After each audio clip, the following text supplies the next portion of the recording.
دوای زیاتر لە دەمانگ ئامێری ئەماڕای لە سەنتەری تیشکی شید محەممەد لە هەڵەبجا بەگەڕخرایەوە. ساڵی ڕابردوو بەهۆی لە کارکەوتنیەوە نەتوانرا خزمەتی هاوڵاتیانی پێ بکرێت، بەڵام ئێستا کە بەگەڕخراوەتەوە دەتوانرێت بەیانیان و ئێواران خزمەت بە هاوڵاتیانی هەڵەبجە و شارەزور و هەورامان بکرێت. ئامێرەکە ئەلحەمدولیلا وەگەڕخراوەتەوە و سازدانەوەی بۆ 2 ساڵ بۆ کراوە، پار نەماتوانی خزمەتی هاوڵاتیانکەین. ئینشەڵا ئەم ساڵ خزمەتێکی چڕوپڕی هاوڵاتیانەکەین و لە هەوڵی ئەوەیان بە پێیتوانە سەرە بۆ هاوڵاتیان دانەنین، هەر هاوڵاتیەک ڕۆژانە سەردانمان بکات بتوانین ڕاستەوخۆ تیشتی بۆ بکەین. تیمێک لە پزیشکی پسپۆڕ و کارمەند ڕۆژانە بە 2 کاتی جیاواز خزمەت بە هاوڵاتیان دەکەن، هەوڵیش دەدەن لە نزیکترین ماوەدا راپۆرتی پزیشکی ڕادستی نەخۆش بکەنەوە. من دکتۆر هادی عومەر سۆفی، پزیشکی پسپۆڕی تیشک و سۆنەر.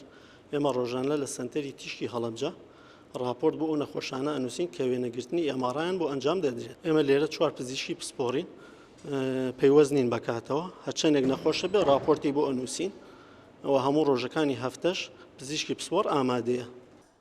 لە پارێزگای هەڵەبجە و قەزاکانی دەوروبەری هیچ ئامێرێکی ئەماڕای نییە کە بتوانرێت لە کەرتی گشتی یاخود تایبەت خزمەت بە هاوڵاتیانی ناوچەکە بکات.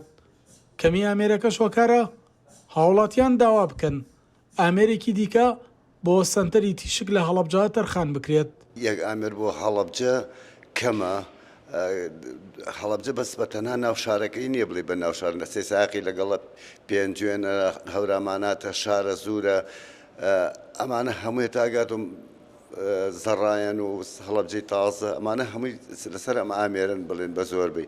ئامێرێک بۆ هەڵەبجە کیفایەتەدا داوا لە حکوومەتی هەرێمی کوردستانەکەم ئاوڕێ لە تەندروستی ئەم شارە باتەوە و ئامێرێکی تر زیادکە بۆ ئەم شارە.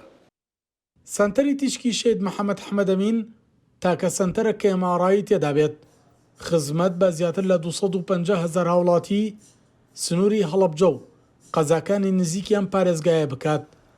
بە بڕای شارەزایانی بواری تەندروستیش ئامێری لەم شێوە پێویستی بە زیادکردن هەیە بۆ ئەوەی لە هەر ساتێکدا ئامێرەکە لە کارکەوت کاروباری هاوڵاتیان پەکی نەکەوێت، وەک چۆن لە کارکەوتنی ئەمامێرە لە ساڵی پاردا زیاتر لە دەمانگ هەڵەبجەی لەم خزمەت گوزاریە گەورەیە بێبەش کرد. سەلاح جەمیل، کورسات نیوز، هەڵەبجە.